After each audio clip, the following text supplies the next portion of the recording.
What's up, everybody? Welcome to the Dr. Quack podcast. Today, we are continuing on with our chronicles here, the Dr. Quack Chronicles, and we are actually doing a shoot interview with a man that has known me since the beginning, a man that I have known for a long time and has had a great career. I'd like to introduce to you Michael Madoff. Michael, please say hello. Welcome, everybody. Your lifeblood, your champion speaking to you. He's always good, man. I'm telling you. And you weren't always known as Michael Madoff, right? No, I started out doing Mr. Mayhem, the important one, Mr. Mayhem, down in Texas.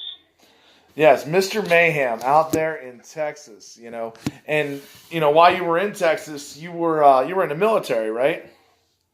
Correct. Yeah, I mean, because that's where I first found you. Of all things, there was an article in the Fort Hood Sentinel that had a picture with you on there.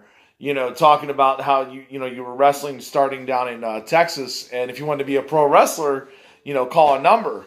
And who was the guy who trained you? I was actually trained. My very, very first foray into wrestling lasted about 2 weeks. In 1990 and 91, I was with Roddy Piper and Playboy Buddy Rose. They had opened Piper's Pit and Emporium Wrestling School. And after 2 weeks, they decided they didn't like it. And unlike most vets at that time, they actually gave me my money back.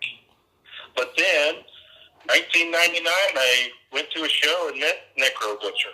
And the rest is history. Good old Necro, Out of all the people I've seen in the business, definitely, some people say they act crazy, but he pulled it off very nicely. Yeah, I know you were there at his house sometimes. I remember the fish that used to freak him out. So yeah. I mean, you took him on, a lot of times in the ring. Many, many times. Because I developed a reputation of being... because I was trained by Necro that, I was stiff and nobody wanted to work me because everybody thought Necro was stiff and no one wanted to work him. Well, neither one of us were stiff in the ring, so we ended up having to work each other. Yeah, I mean, you're also, you're what, about 6'5"? Yeah, 6'4", 6'5", my bare feet. Yeah, and roughly you were I think your wrestling weight, you were what, 250 or 260? About 265. 265. I mean, you were a bigger guy. It's always funny when people look at the gimmicks and they'll go, you kind of reminded me of such. And a lot of people would always say you reminded them of Big Bubba Rogers. Really? Everybody used to call me Sergeant Slaughter. Sergeant Slaughter there too? Yeah. The big prominent chin. The chin, but I always remember the suspenders and the hat and that part, yeah. That where he used to walk out there, protecting Cornette. Yeah. Yeah. So, so take us down. Who was your first match against? I started with Necro in July of 99, July 19th. And my first match was July 27th of 99 against Johnny Blaze. Johnny Blaze. For a guy named... for the extreme golfer Mike Page. I worked for TWA. That was my first match. Okay. And what was your feelings when that first match you had? What was going through your mind? Well, I after 8 days, I didn't expect Necro to give me a match, but he did. And I didn't know Johnny Blaze at all. So... I went in there, and he goes, all right, kid, you call this match. Necro says you know what you're doing. So we go 4 minutes, and I'm calling the match with a guy who'd been in the business 6 years at that time. And it was my very first match. And everything went fine. I did the honors, and then I went and asked him about the match, and the match went fine. And then Necro came up, patted him on the back, said, thanks for taking care of my guy on his first match. And you see, the blood drain out of his face. Yeah, he definitely trained you very well. As far as your knowledge in the business. Really, really good ring general, and I appreciated Necro for instilling that in me on how to lead a match properly. Yes, definitely so. So, I mean, you Yeah, were. and I wanted to get this one little thing before we move on with Necro. A lot of people just call Necro a garbage wrestler, hardcore, especially with watching the movie The Wrestler. Most people don't realize he could really work when he wanted to. Yes, he could. Ask Samoa Joe. Ask Low Ki. He could work when he wanted to. Yeah, I mean, he just got paid more for working hardcore matches. Yep, that was all it was. Right, it was all about the money there, and who could blame him on that? True. You know, I mean, so you worked down at Texas All Star Wrestling.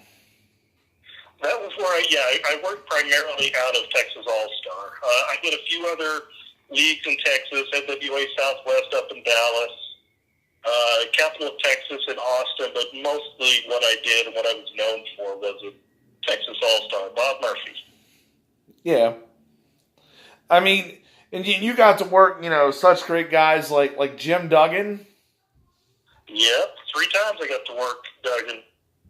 Yeah, I mean, because I remember you want to tell the fans about what you did? Well, this was the first time I worked him was in 2001, and this was WCW's in its death throes, and so I decided to make fun of Duggan. I came out to the ring with a plunger because he was doing the cleaning the bathroom gimmicks in WCW. So I came out with a plunger, pretending to be Jim Duggan, and I also carried a can of air freshener at that time. My gimmick was from New York City, and all the Texans smelled like beer and nachos, so I had to spray them with air freshener. So it was a good little match. We went 8.5 minutes, and then at the end of that, they were setting up something else to happen. That Stevie Ray and Ahmed Johnson came running down into the ring to attack Duggan, and that was supposed to set up a match that involved Hot Stuff Hernandez, and it never materialized because 9/11 happened shortly after that. Yeah, I mean. I just remember them days, you working him, and, you remember another guy that we both remember, Bobby Too Bad. Oh, yeah, I've worked Bobby 50 or 60 times. He wasn't trained by Necro, but that's where he got his polish. He started out with Black Bart, and then Bart kind of screwed him and everybody else over, so Bobby came down to Butcher and Associates, and me and him were the associates. Yeah, I mean, there was a lot of heat between Necro and Black Bart, wasn't there? Oh yeah. Well, I don't know all of what happened with that, but I went with Necro to a show for TCW, I think was the name of the Texas Championship Wrestling up in Dallas that Bart was running, and Dylan was doing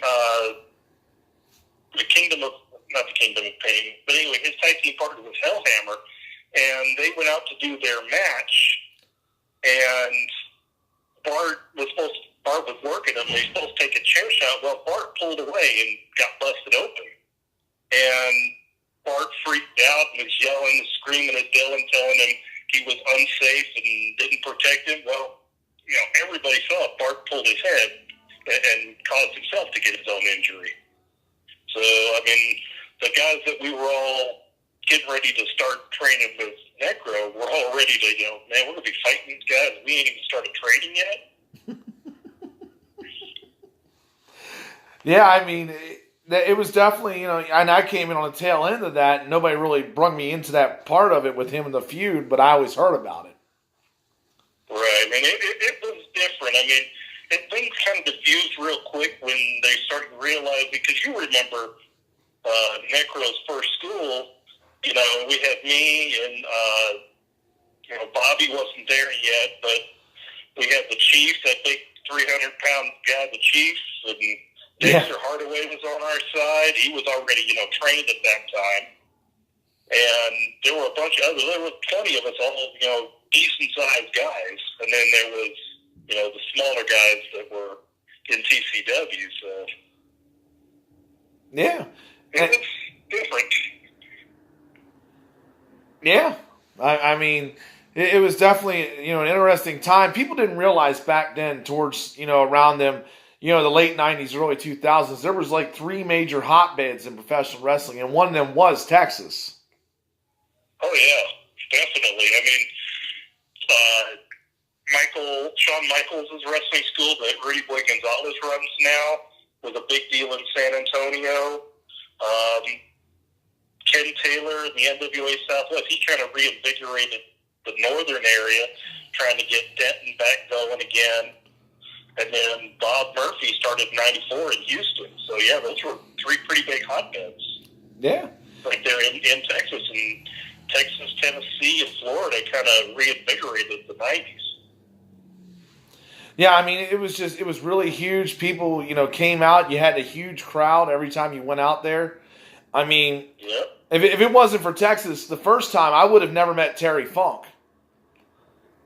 Oh, there you go. I mean, Terry Funk, it was one of my heroes back in the 80s, crafty villain.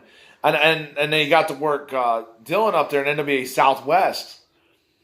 And I remember the fireball coming out. Oh, yeah. Singeing Dylan's eyebrows. Yep. Yeah, I mean, I was like, man, I'd never seen nothing like that up close, and it was so amazing. I mean, I was, probably a year into the business, maybe. Yeah, were you there when Necro worked Abdullah at NWA Southwest and set off the fire alarm? Yes. That was an interesting match. Those guys, Ken Taylor, the promoter, basically told him, look, don't go out in the crowd. And Abdullah went, you know what? I'm getting paid. I don't have to come back. Let's go out in the crowd. So they're fighting their way through the crowd. Abdullah hit Necro with a coffee carafe in the head. Then threw him into the wall and set off the fire alarm. And then luckily that was the finish. So, it was a falls count anywhere opinion right there. And then had the crowd leaving to the fire alarm. So it was an interesting match. Yeah. And you guys, speaking of NWA Southwest, I mean, you and Necro, you guys fought for the NWA Southwest hardcore title, right? Yep. Well, several times, but probably the one you're referring to was the 52nd or 53rd, I think it was 52nd Parade of Champions in Nashville. Yeah, you want to tell the viewing audience about that? Well, Ken Taylor, I felt honored that, NWA Southwest one match to go, and I was honored to get a chance to go there, and he told me that I was going to go over on Necro and win the hardcore title the first time, and now that NWA Southwest is defunct, the only time it was one outside the state of Texas. So that was, that's a nice honor. But Necro had this one spot he wanted to do. I didn't feel comfortable. He wanted me to powerbomb him over the top rope into a table. I didn't feel that I was strong enough because, Necro's my size, a little bit heavier. He's my height, so I didn't feel I could get him over the top rope, but he convinced me, talked me into it. And we go into that spot at the end of the match, and I go to throw Necro, and his heels catch the top rope. So he flips over, and instead of going through the table, he hits the table and sends it into the crowd. And then we get back after the match is over, and this guy had no clue who he was at the time. He was yelling and screaming, telling us that we're finished in wrestling, we're never going to work again, we're going to be sued, and all this kind of stuff. And we're looking at each other like, who the hell is this guy? Well, come to find out, it's Bill Behrens, who was running NWA Wildside. That he was against the hardcore match from the get-go. He didn't even want it there. Yeah, I mean Nashville was interesting. It seemed like they didn't like hardcore wrestling. And we didn't do a lot of the garbage stuff. There wasn't a lot of a lot of chairs and plunder and other things. It was just a stiff, Japanese, strong-style, hard-hitting match with just a few little things here and there. And the crowd got into it, but then the table kind of took the energy out of the night because Bill Behrens then started sending everybody else out there to cut promos on it that hardcore wrestling sucks. Yeah, I mean, throughout my time wrestling in Tennessee, I mean, it depends on what kind of fans I guess you get. Certain areas like the hardcore wrestling, and other areas in Tennessee I know did not. They like their classic, good guy versus bad guy, work in the ring kind of deal. Right, which is actually the kind of wrestler that I was. I was more of the gimmick, tell the story, build the psychology, but I could do hardcore. I just didn't want to get known for it, and it wasn't what I wanted to be known for. Right. So you wrestled in Texas for how many years? I went to Colorado in 2009, so 10 years. 10 years. And then you went to Colorado. And tell the fans what happened in Colorado. Well, Colorado was a little different. I left Texas with, there's all these different leagues all over the place. There was 2 leagues in Colorado. There was Asylum Championship Wrestling in Colorado Springs, where I was, and then Rocky Mountain Championship Wrestling, which I had seen before. The woman I was dating at the time was also a female wrestler named Alexis Divine. And Dave McClain, if you know who Dave McClain is, I hope you do. Yes. He was putting on an all-women show up there. He wanted Alexis Divine to work Lexi Fife. So we went up there, and they watched the day before. They had a RMCW show, and they had this guy named the Big Boss Man Jr., only known for the hip toss. And then they had another match. It was a tag team ladder match. I don't remember this idiot's name, but he climbed up on the very top of the rung of a 12-foot ladder from the outside. I was going to try to do a splash on the guy inside the ring. Well, the ladder gave out. The ostrich stood himself on the floor. And I was like, I don't want to work with these RMCW guys. Yeah, I mean, that would make sense. You got to be careful in the ring. Colorado, Texas was, funny thing about Texas, Dallas was lucha, good guy, bad guy, tell the story. Houston was a little more ambiguous, the shades of gray, the more hard-hitting. You could do the 20-minute headlock spot in Dallas. You couldn't do it in Houston. And then San Antonio was kind of the cruiserweight, high-action kind of thing. When I got to Colorado, everybody was a spot monkey. They emailed each other, texted each other to set up the matches, and I didn't work that way. I was used to, all right, here's your 30-second opener, here's how we're going to finish it, we'll call it in the ring. Well, nobody wanted to work with me because they didn't know how to do it. Yeah, I mean, it's all depending on how you're trained, Yeah. Basically, everybody in Colorado was trained by 1 or 2 people. Oh. Well, that makes sense. I mean, considering how they work, I guess. Right. So when I came in, plus I was a little more stiff on the chops. I used to leave fingerprints. I remember.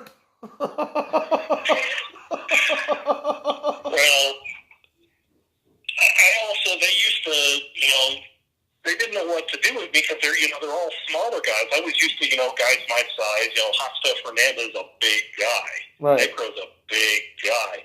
I get up there, I'm towering over everybody else.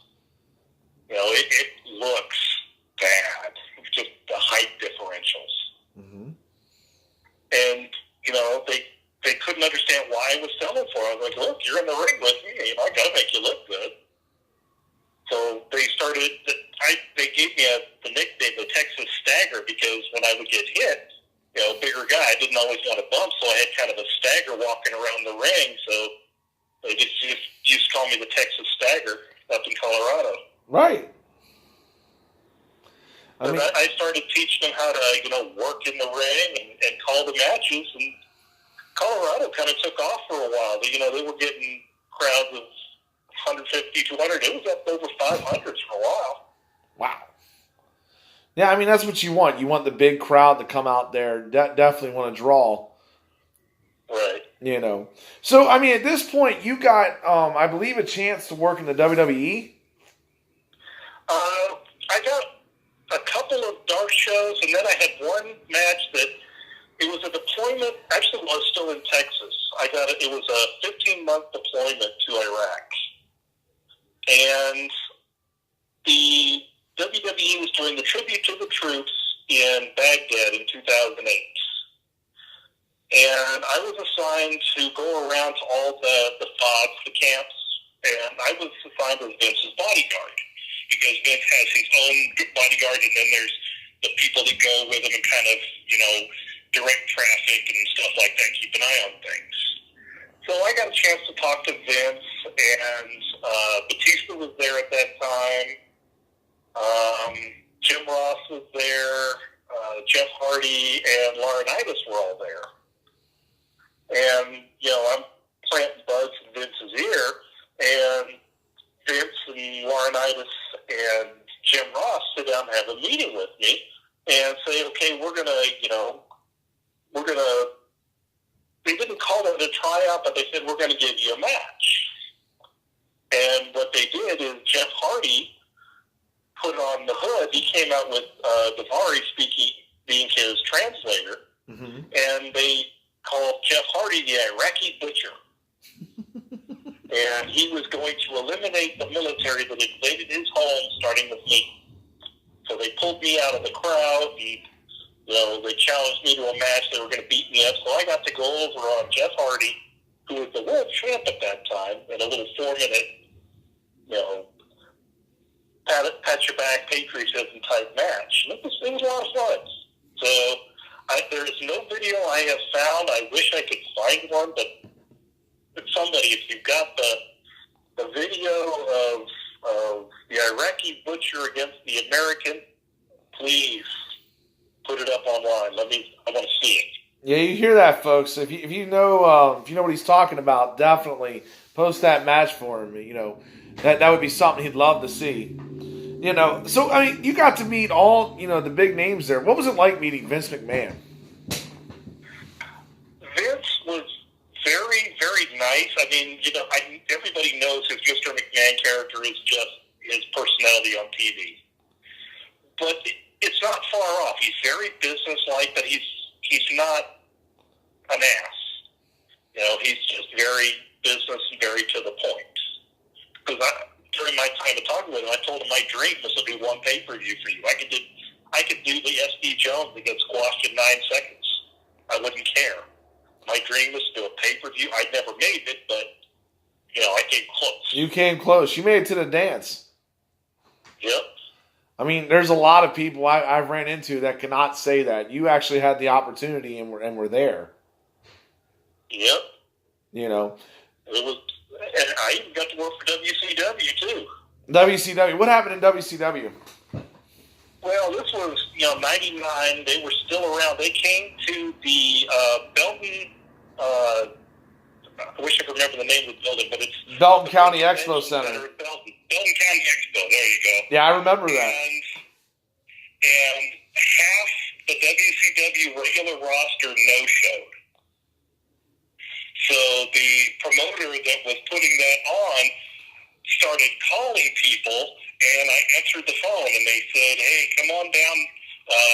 We need somebody to do a match here at the Bell County Expo Center for WCW. They put me on contract for one night. I got $550 to work main event Chuck Palumbo. God, was he awful. What do you mean? What happened? Well, I mean, things like he didn't trust himself in the ring, so we kind of worked our way through with the promoters in the back, or with the producers in the back, and it comes to find out that he hadn't been taught how to call a match. He basically was what happened in the 90s. Wow, he's got a great look. Let's put him in the ring.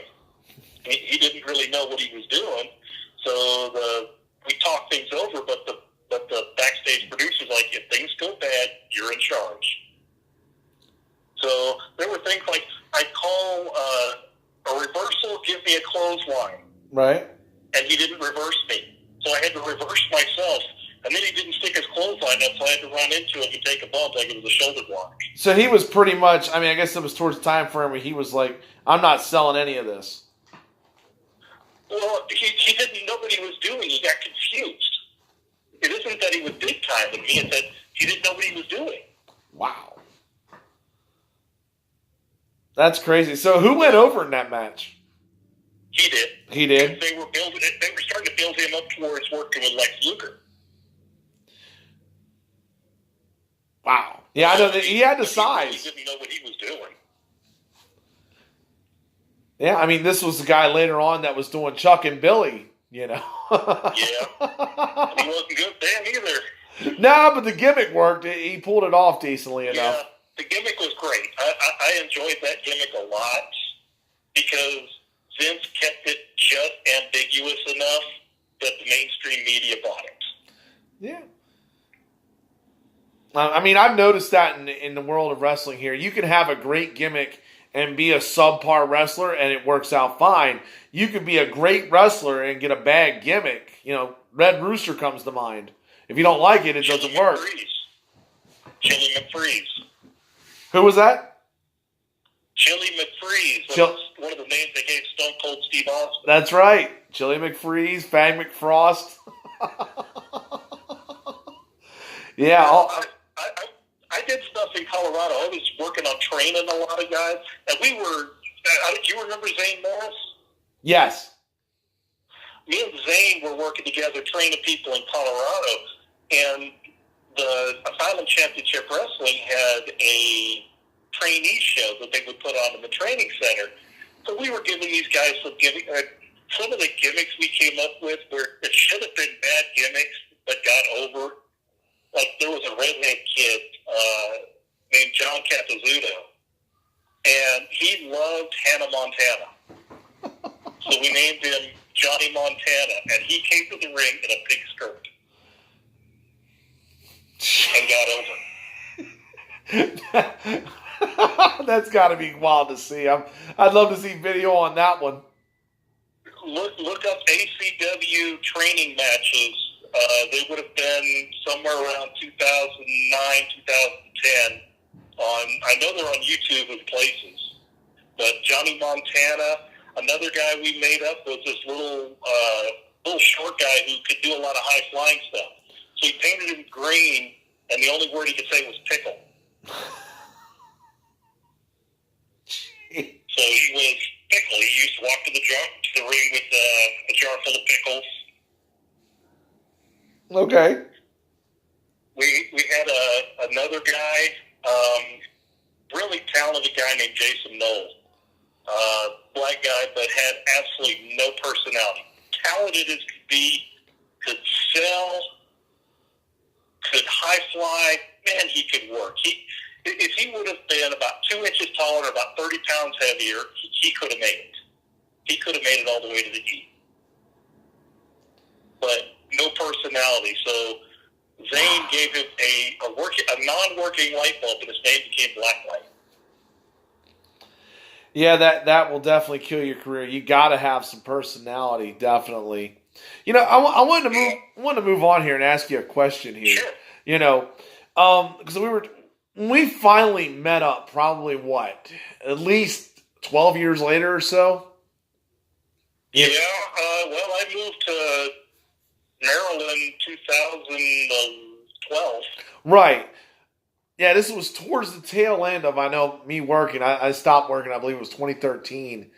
Right. Right, and we met up in New Jersey. We met up at New Moon Rising and the Monster Factory. Yep. Well, you know, because we both took in a show there. You know, Danny Cage invited us there a little bit to sit down and watch the show. What was your take of the current talent that was there in 2012? Coming from Texas, it was a whole different mindset. I wasn't really sure what I was watching.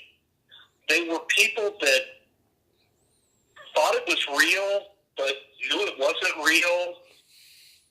So it felt like it was MMA shoot fighting for wrestlers. Everybody, took it like, oh, you can't make me look bad in the ring because, I'm a big fighter. well, you can't make me look bad in the ring because I'm a high flyer. It did not. I didn't like it.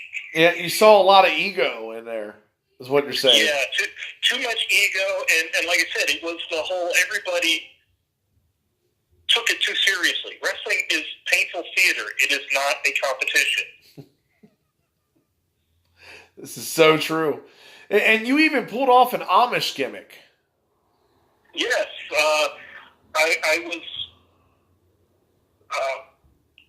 was training. Besides training in New Jersey, where we were working with Don the Shooter, I was training in Lancaster, Pennsylvania, and the Perfect Owner, Jason Smith. I've always done the mafia or the self-made man or the millionaire kind of gimmick. Well, he was already that. And he already had a bodyguard, so, and he said I was too talented to play a bit part. So he asked me to become the heel Amish gimmick.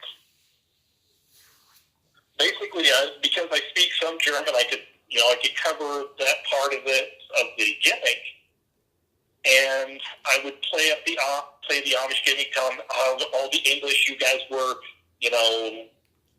not pure, and you were corrupt and all that, and then halfway through my promo, my cell phone would ring, and I'd answer my cell phone. So I came off as the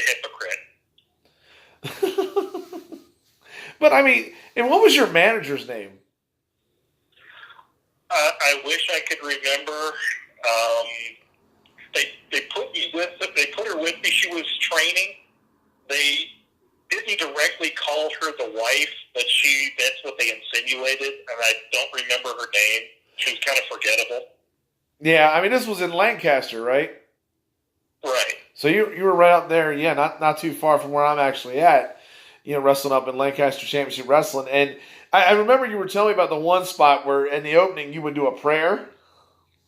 Yep. That was the thing. I would try and tell everybody. I'd get the ring announcer and the referee and everybody to tell everybody to have a moment of silence while we would pray. And I'd have everybody kneel in the ring. Well, being the heel, I would get up as soon as my valet, female manager, whatever she was, would say amen. That was the cue for the attack.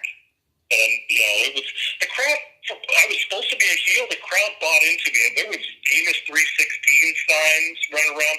My gimmick was Amos Falspless. There was Amos 316 signs in the crowd. So I was getting over with the crowd as a heel Amish gimmick. Yeah, I mean, that was one thing you always taught me, like ever since I've known you. And this is the big rule I've learned. It's not about going over. It's about getting over. I mean, yeah. I would see times throughout your career when you would, job out to people. I'm like, why is he jobbing out to this guy? There makes no sense. But I would understand it because, dude, the fans loved you or hated you depending on what your role was. Exactly. And that's what I did that. Like, I worked for a guy named David Farmer. He ran Extreme Championship Wrestling. And basically it was a backyard promotion at this time. It's gotten a lot bigger, but we literally worked out of his backyard. And, the crowd would come out. Now, to explain David, he's like 5'4", about 110 pounds. Yeah. But it was his league. He was paying the money. He wanted me to put him over. It was up to me to figure out how to make it look good. So I did that. I made him look good. He made me look good. I didn't care who I won or lost to, because again, it's not a competition.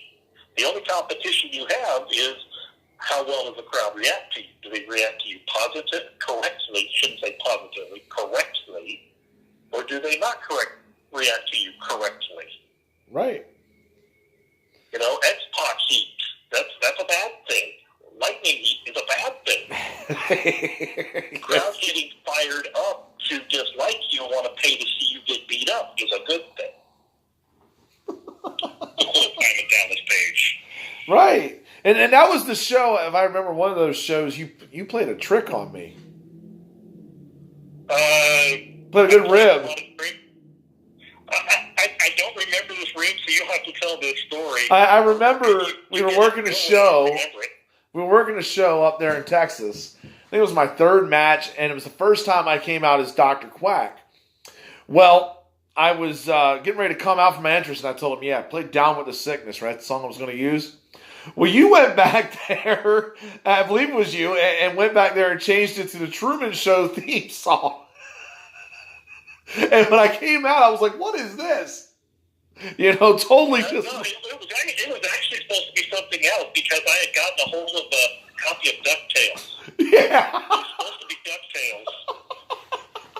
Well, I'm glad that somebody changed that and went with the Truman Show. That was something else. It was my first match as Dr. Quack, and I have my brand new manager, guy that I'm training, He only did that match, but it was totally just mind-blowing. Against, Well, I was there for your very first match. I even helped name you before you became Dr. Quack. Yes! Tell that story, please. You were Davey Kemp, and you came out, you had no... You brought your old real wrestling singlet. It was a green and white singlet. Yeah. And we got you in a match, and you worked a guy named Big John Murder. Oh, my God. Big John Murder, who wasn't really long for the wrestling business, because a name like Big John Murder, and he was a decent-sized guy. He wasn't a bad hand in the ring. But with a name like Big John Murder, you don't expect a cream puff. Well, he was a cream puff. No, he was air punching, totally different from what I was trained. Yep. Because Necro's training, and that's the way I was training people in Colorado. If you do it correctly with, like the meteor arm, or make sure you got your hand open so you're not stiffing people, right. Make contact, because if you hit them in the back with an air punch, they're not going to know to sell. Right. I mean, he was complete air. I mean, he would actually talk to me during I think the rest spot we were in. He was talking to me a minute about the chick up front, and but yeah, he was real light. Yeah. He was extremely light, Here we go. So I got a segment here. You ready for this? Sure. We're going to do word association. You can give your opinion, tell a story if you feel. I'm going to name some topics and names here, okay? Alrighty. Okay. Let's start with Bobby Too Bad. Bobby Too Bad. A lot of fun in the ring. Really, really good hands for what he tried to do. He tried to do the, heel redneck gimmick, and the crowd wasn't buying it. They loved it. Great worker. Could have gone a long way. He had a look, but he didn't want to go further than what he did. He cared about himself. He cared about the product. He cared about who he was working with, and he cared about the show. So, consummate professional. Definitely was. Hot Stuff Hernandez. Genetic freak with horrible personality to match. Okay. I don't want to get too much into stuff with Hot Stuff. I'm happy he got his opportunities, but the fact that he didn't last very long was because he sabotaged himself. Okay. Sean the Shooter Jackson. Oh, the old shooter. I liked working with him, trying to get him trained up. He had a good size, had a good gimmick. He had the natural fighting ability, the natural presence. Life got in the way. So he could have done pretty well. Probably wouldn't have made it any higher than Ring of Honor. But he had the tools, we didn't have enough time to groom him. Yeah. I mean, really true with him. I mean, when I first saw him, I thought this guy, he's going to make it. When I physically saw this guy, I'm like, man, he has some stature. Let's see, Necro Butcher. insane, will keep you guessing, and the guy that everybody is going to have at least 20 stories about. The very first time riding with him, I'm driving his expedition, and he wants to stop in the bathroom, stop at the rest stop, and you got to go to the bathroom. Well, I've got to go to the bathroom too. He pulls his pants down. He's running around peeing on the doors, trying to pee on everybody. Oh my goodness! I wasn't there for that. Thank God. No, you weren't there. You hadn't started yet. Spoiler was just starting out. Yeah, that was the next name I wanted to bring up here. The spoiler. Oh yeah, the greatest in-ring rib I ever pulled was on the spoiler. Because when you get a guy who's in a mask to break character, you've done something. Yeah, I mean, I do remember the one match where he was on the top rope and he came off, and I believe he hit the stairs. Yeah, he was he was scared of heights. So he got up, he was climbing up, because the thing was supposed to be, he was supposed to get up there, he was going to get thrown off, which he was fine with. But then he got up there, and he hadn't psyched himself up for how it looks to be up there with the adrenaline flowing. And he starts trembling and falls off the top rope. But no, the greatest rib ever on the spoiler. For your fans, the spoiler was the hometown lovable loser kind of gimmick. He came out in the mask, whatever the town was, he was from that town. And I was working with him, and what he did is we were going to bill him as the greatest wrestler ever. Because, Kurt Angle has 2 gold medals. Well, the spoiler has 2 silvers and a bronze. Yeah.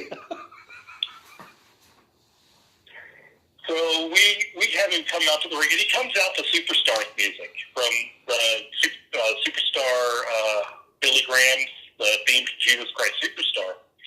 So he comes out, he's waving his hands, he's got flag gimmick and all this stuff.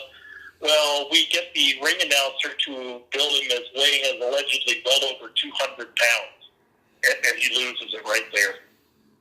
He starts laughing. He starts laughing, and tears coming down his eyes, and then to make it even funnier, I worked out the spot for the 2 of them to start. He was working a guy named Hugh Rogue, who was a hardcore guy that he thought the name was clever, and then the gimmick never materialized. But it was a 15-duck spot. Mm-hmm. Basically, the spoiler's just standing there throwing clotheslines, and Richie's ducking them. Throwing clotheslines and duck the clothesline, duck the clothesline. Well, 15 times. Well, Hugh Rogue at about the 10th one was blown up. Jeez. There you go. I got another name for you. Sure. Austin Rhodes. Austin Rhodes. Not a name I'm actually all that familiar with. No? So, no comment. No comment. Okay. We're going to move on. Vince McMahon.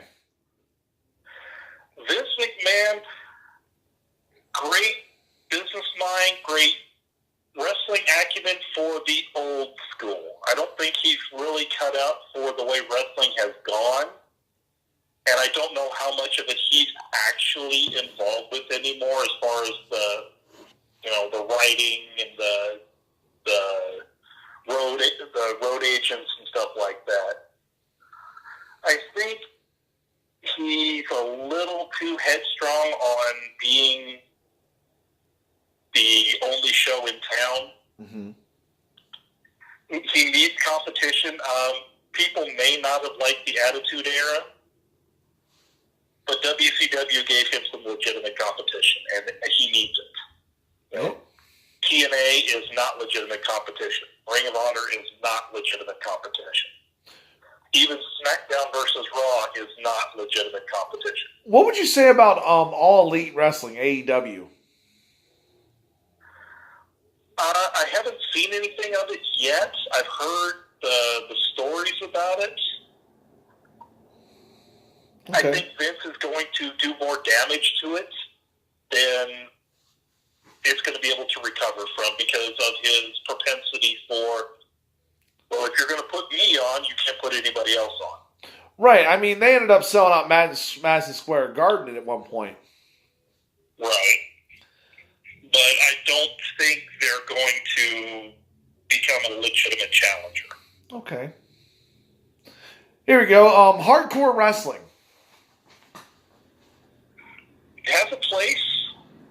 It has a time. It has a purpose. But the problem is that it gets overdone now to where matches where a chair shot should end the match, those don't work anymore. Right. So I think hardcore wrestling should have been saved more for feud enders and less towards barbed wire and stuff like that. Those things serve their purpose, but they shouldn't have been, commonplace matches, especially like XCW. I think that was the name of the company, with Supreme and Judas Messiah and those guys out in California, Lizzie Borden. Yes. Yeah, where they were doing the 50 light tube of death match. I'm like, really? Come on. Yeah, XPW. I mean, it was one of a kind. It really was. I mean, it serves its purpose, but it did a lot of damage to blow off matches. Yeah, that's very true. So there you go. I got one more here. Today's wrestling. Today's wrestling. Ugh. How does it compare to the days when you were in? Today's wrestling, they seem to have lost the ability to remember what psychology is. I understand Seth Rollins is a strong guy. Seth Rollins should not be buckle bombing a 275-pound man. Yeah.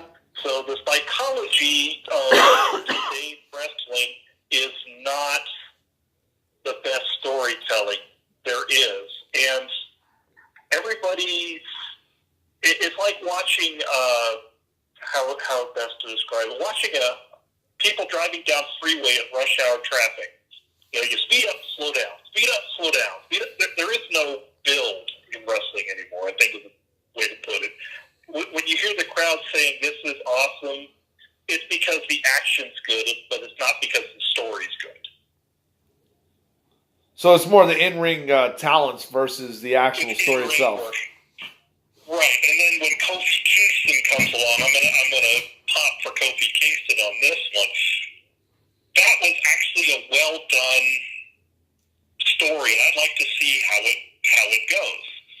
Like for Daniel Bryan, there's another. The angry eco terrorist is,